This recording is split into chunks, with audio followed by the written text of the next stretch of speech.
A grillás verseny mellett szobrászkodni, karamell szobrászkodni is lehet Kovács János segítségével. Milyen anyag van itt a platni? Ez egy izomat nevezetű cukorfotlószer. Cukorbetegek is fogyaszthatják, 100%-ban kerül a szervezetből. Régen úgy ismerték az emberek, hogy selyemcukorka, ez már annak egy modernebb változata. Ez az izomat nevezetű cukorfotlószer, egy cukoralkohol. Az izomatot felfőzzük 180 Celsius fokra. Igen, azt nézem, hogy itt jó meleg van. Igen, utána kiöntjük egy márványasztalra, miután a márványasztalon lehűt 60-70 Celsius fokra, utána elkezdjük sejmesíteni, levegőt viszünk bele. Ne csak beszéljünk róla, csináljuk is. Mutat. Illetve, hogyha gondolsz, szívesen Adok egy segítek. kesztyűt és gyere próbáld ki. Köszönöm. Tessék. Ez ilyen hőálló kesztyű? Igen, ez egy hőelvezetős kesztyű, hogy ne égessen higiénia miatt. És hány fok van itt a Körülbelül 60-70 Celsius. 60-70 Celsius.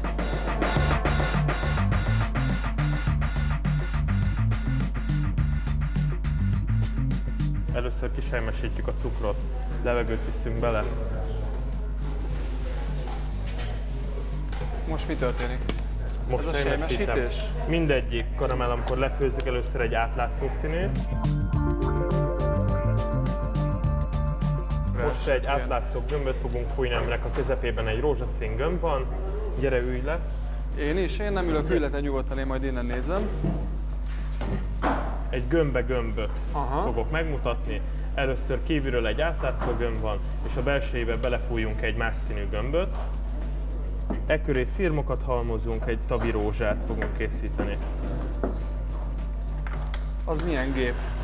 Ez egy pisztoly, ebben megmelegítem a részcsövet, hogy a cukor ne jöjjön le róla. Ereszteni a levegőt, hogyha nem lenne megmelegít. A hüvelykujjamat belenyomom, belőle egy gyűlöget képezek. És akkor föl kell fújni? Igen, lezárom. Mekkorára lehet felfújni ezt a gömböt?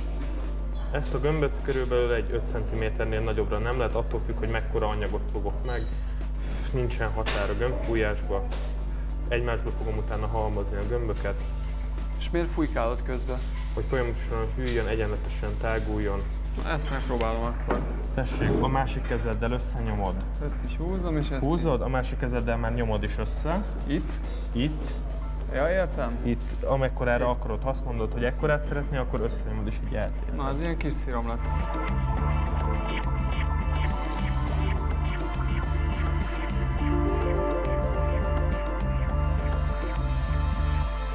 Na, gondolod, ebbe segítek, ezt nyomom. Jó.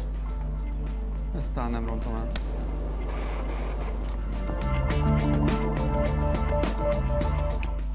Hogy tesz? Gyönyörű. Tökéletes. Mi lesz a sorsa? Elviszitek haza. Megkapjuk? Természetesen.